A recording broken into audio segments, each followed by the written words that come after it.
Welcome back guys. हर business owner जिसकी एक बेसिक सी वेबसाइट है, उस वेबसाइट को जब उसे होस्ट करना होता है तो उसके पास एक ऑप्शन होता है शेयर्ड होस्टिंग का। अब क्योंकि वो पर्सन भी बिगिनर है, एक बेसिक सी उसके पास वेबसाइट है, तो उसे भी होस्टिंग की बहुत सारी टेक्निकलिटीज के बारे में नहीं पता होता है। आज के इस वीडियो में हम लोग समझने वाले हैं कि अगर आप कोई शेयर्ड होस्टिंग लेने जा रहे हैं तो टेक्निकलिटीज के पॉइंट ऑफ व्यू से किन चीजों का ध्यान रखना चाहिए। जो सबसे पहली टेक्निकलिटी है that is basically data centre. जब भी आप किसी भी होस्टिंग को खरीदने जा रहे हैं किसी भी होस्टिंग प्रोवाइडर से, सबसे पहले आप देखें कि उसके डेटा सेंटर्स किन-किन लोकेशंस में हैं। मान के चलते हैं आपकी कोई एक छोटी-सी वेबसाइट है, आपका कोई कोचिंग इंस्टीट्यूट है, उसके पॉइंट ऑफ व्यू से आपने 4-5 पेजेस की वेबसाइट बनाई हुई है और उसके लिए आपको केवल शेयर्ड होस्टिंग की ही ज़रूरत है। उसके लिए आपको वीपीएस की ज़रूरत नहीं है, क्लाउड होस्टिंग की ज़रूरत नहीं है, डेडिकेटेड सर्वर्स की तो ज़रूरत ही नहीं है। जब भी आप होस्टिंग के पॉइंट ऑफ व्यू से रिसर्च करने की कोशिश करेंगे, आपको समझ में आएगा कि मेजरली 4 तरीकों की होस्टिंग्स होती हैं। एक होती है हमारी शेयर्ड होस्टिंग, उसके बाद होती है वीपीएस, उसके बाद होती है हमारी डेडिकेटेड होस्टिंग और क्लाउड होस्टिंग।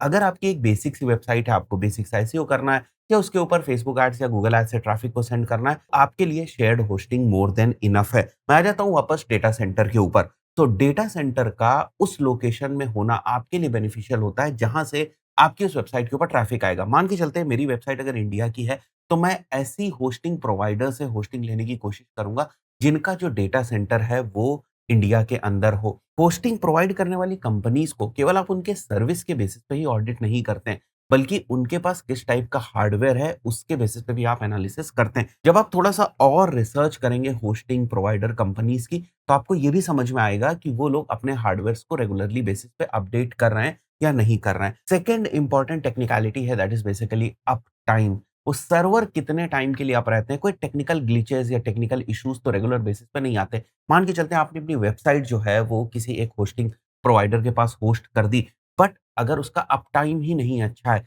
तो जब भी कोई आपकी वेबसाइट के लिए रिक्वेस्ट करेगा, हो सकता है उसको उस वेबसाइट को देखने में प्रॉब्लम हो। और इन सब चीज़ों की एनालिसिस जो है वो आप कर सकते हैं कि किसी भी होस्टिंग प्रोवाइडर का जो अप टाइम है, वो कितना होता है। टेक्निकली ये 99% से ज़्यादा का अप टाइम होना चाहिए। इसके बाद जो नेक्स्ट टेक्निकलिटी आपको चेक करनी है that is basically the backup options. वैसे हर होस्टिंग प्रोवाइडर आपको बैकअप के ऑप्शंस प्रोवाइड करता है, बट आपको देखना है कि वो बैकअप कितने फ्रीक्वेंटली जो है वो आपको मिल रहा है और उस बैकअप की डेटा कितने समय तक के लिए आपके पास है। जितने ज़्यादा समय के लिए आपके पास बैकअप रहेगा उतना बेहतर है। इसके बाद जब भी आप होस्टिंग प्रोवाइडर्स की रिसर्च करेंगे, उनके प्लान्स की रिसर्च करेंगे, 2 टर्म्स आपको देखने को मिलेंगे। One is basically storage and second one is bandwidth. तो जब आप डिफरेंट होस्टिंग के प्राइसिंग प्लान्स वगैरह के ऊपर जाके उनके फीचर्स को चेक करते हैं, तो आपको समझ में आता है कि इतनी कॉस्ट के अंदर ये वाली जो होस्टिंग प्रोवाइडर है, ये हमको 20 जीबी का स्टोरेज जो है वो प्रोवाइड कर रहा है। तो आखिर ये स्टोरेज क्या है और बैंडविड्थ क्या है? तो स्टोरेज का सीधा-सा मतलब ये है, it's the space in the server where your files are stored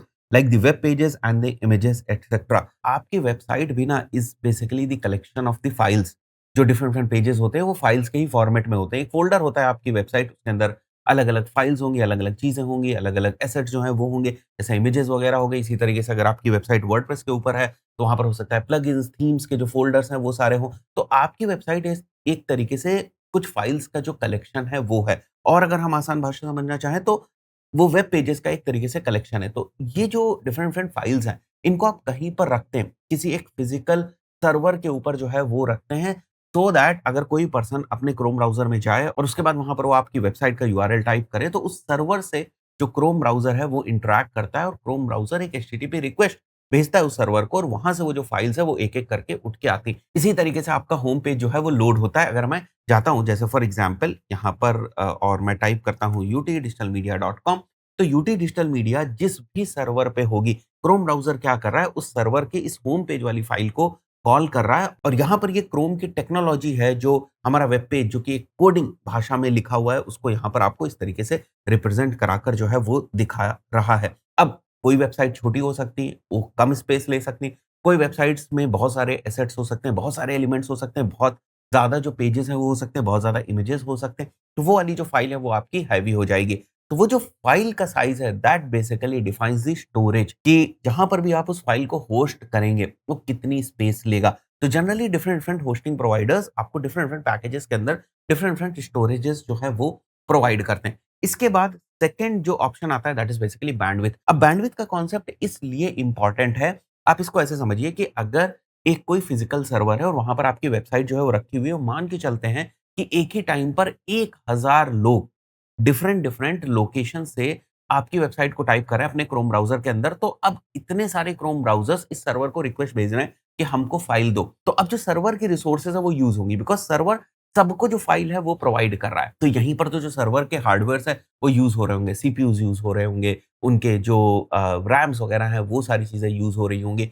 तो सर्वर इसी चीज़ के तो आपसे पैसे ले रहा है, या होस्टिंग प्रोवाइडर्स इसी चीज़ के तो आपसे पैसे ले रहे हैं कि जो उनकी रिसोर्सेज़ को आप यूज़ कराएँ। आपकी वेबसाइट दूसरे लोगों के क्रोम ब्राउज़र्स में या ब्राउज़र्स में आसानी से लोड हो जाए, यही सारी चीज़ें डिफाइन होती हैं with the help of bandwidth. तो वही यहाँ पर लिखा हुआ है, bandwidth is websites data transfer limit within given period of time. ये 1 दिन हो सकता है, ये 1 महीना हो सकता है, ये 1 साल हो सकता है, जनरली मंथ ही जो है वो होता है। जब आप बैंडविड्थ को और डिटेल में समझेंगे तो आपको 2 चीज़ें समझ में आएँगी। एक अनमीटर्ड बैंडविड्थ होती है कि मतलब हमने आपको लिमिट ही नहीं दे रखी है, अनलिमिटेड हमने आपको बैंडविड्थ प्रोवाइड करके दी है। वैसे इस वर्ड में अनलिमिटेड जैसा कुछ भी नहीं होता है, बट इसकी लिमिट काफ़ी हाई होती है कि अगर आपकी बेसिक वेबसाइट्स हैं तो आपको कोई प्रॉब्लम जो है वो नहीं आएगी। और कई बार ऐसा होता है बहुत सारी होस्टिंग्स में प्रॉब्लम्स आती भी है। तभी आप देखते हो कि जब एकदम से बहुत सारा ट्रैफिक जो है किसी वेबसाइट के ऊपर आ जाता है, तो वहाँ पर जो कंस्ट्रेंट है, जो प्रॉब्लम है, that is only the bandwidth की प्रॉब्लम, बिकॉज़ वो सर्वर उतनी बैंडविड्थ जो है वो नहीं प्रोवाइड कर पा रहा है। तो शेयर्ड होस्टिंग के अंदर वो बैंडविड्थ कम होगी,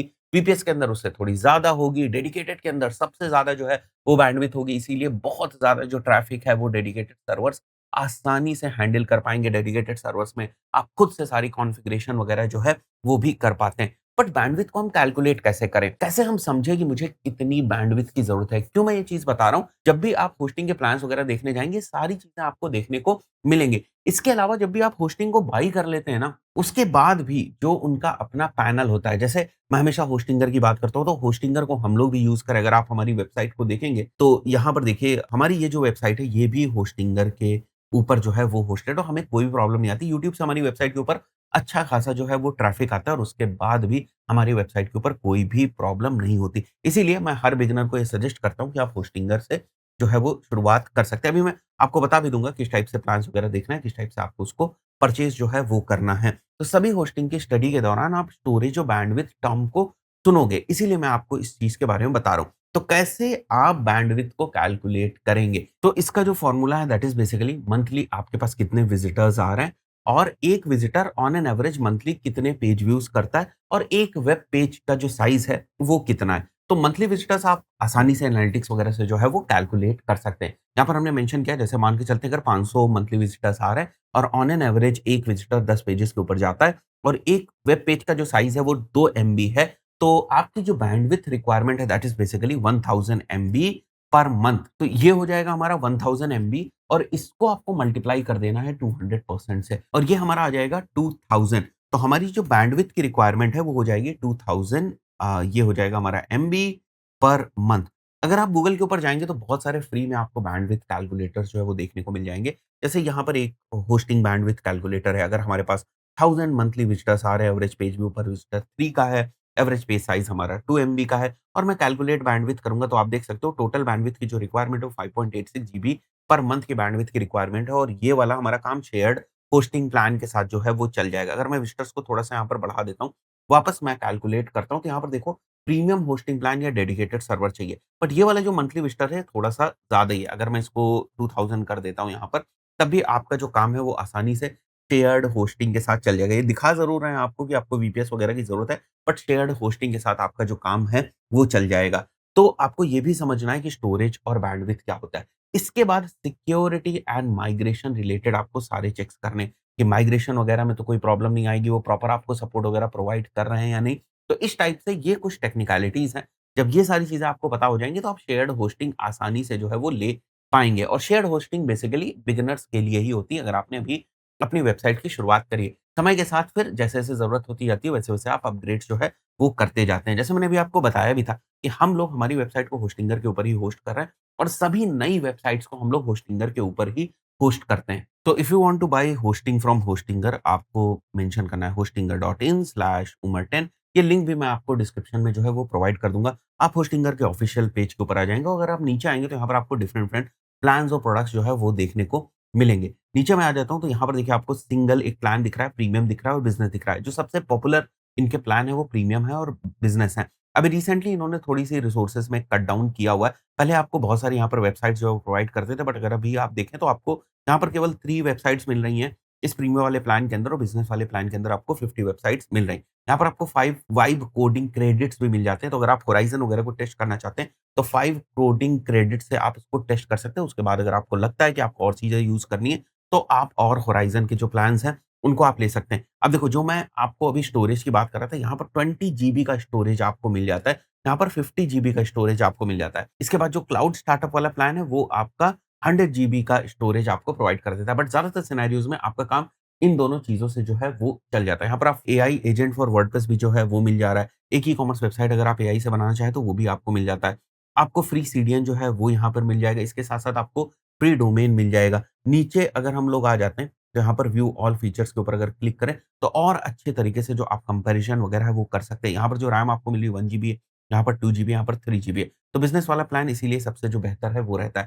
फ्री सीडीएन भी आपको यहाँ पर मिल रहा है, डेली बैकअप्स आपको यहाँ पर मिल रहा है। मैंने बैकअप की बात आपसे करी थी, टेक्निकलिटी के पॉइंट ऑफ व्यू से बैकअप इज़ इम्पोर्टेंट, तो उस पॉइंट ऑफ व्यू से आपको बिज़नेस वाली ही होस्टिंग जो है वो लेना है। यहाँ पर ये बोल तो रहे हैं कि बैंडविड्थ आपकी अनलिमिटेड रहेगी, जो अभी मैंने मीटर्ड और अनमीटर्ड बैंडविड्थ के बारे में बताया, but there is nothing like unlimited, कुछ अपर लिमिट जो है वो ज़रूर होती है और फ्री डोमेन जैसे मैंने आपको बताया, वो आपको मिल ही जाएगा। ग्लोबल डेटा सेंटर्स हैं और इनका जो अप टाइम गारंटी है, जिसकी मैंने बात करी थी, वो 99.9% की अप टाइम की जो गारंटी है, वो है। अगर आप सिक्योरिटी के पॉइंट ऑफ व्यू से देखेंगे, तो भी बहुत सारी चीज़ें हैं। स्टैंडर्ड डीडोस प्रोटेक्शन है, मालवेयर स्कैनर है, तो सारी चीज़ें एक बिगिनर के पॉइंट ऑफ व्यू से आपको यहाँ पर मिल जाती है। कोई भी ऐसी चीज़ नहीं है जो यहाँ पर आपको नहीं मिलती है। बाकी यहाँ पर टेक्निकल डिटेल्स में आपको पता चलता है कितने सब डोमेन्स वगैरह जो है वो आप क्रिएट कर सकते हैं। तो once you will understand all these different things, उसके बाद आप यहाँ पर आकर जो प्लान है उसको बाय कर सकते हैं। जैसे मुझे को अगर बिज़नेस वाला प्लान सेलेक्ट करना है, तो मैं बिज़नेस वाले प्लान को सेलेक्ट कर लूँगा। उसके बाद मुझे यहाँ ऑप्शन मिलता है कि कितने टाइम पीरियड के लिए मुझे बाय करना है। देखो, जितने ज़्यादा टाइम पीरियड के लिए आप बाय करेंगे,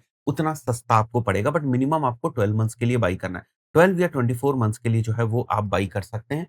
तो अगर मैं 12 मंथ्स यहाँ पर सेलेक्ट करूँ, तो आपको यहाँ पर का कॉस्ट दिख रही होगी और इसके बाद आपको यहाँ पर मेरा कूपन जो कोड है, वो अप्लाई करना है सो दैट आपको मैक्सिमम डिस्काउंट जो है, वो मिल सके। तो आफ्टर डिस्काउंट अगर मैं देखूँगा, तो मुझे 12 मंथ्स का बिज़नेस प्लान अप्रॉक्सिमेटली ₹4800 का मिल रहा है। उसके बाद सिंपली हम यहाँ से कंटिन्यू करेंगे।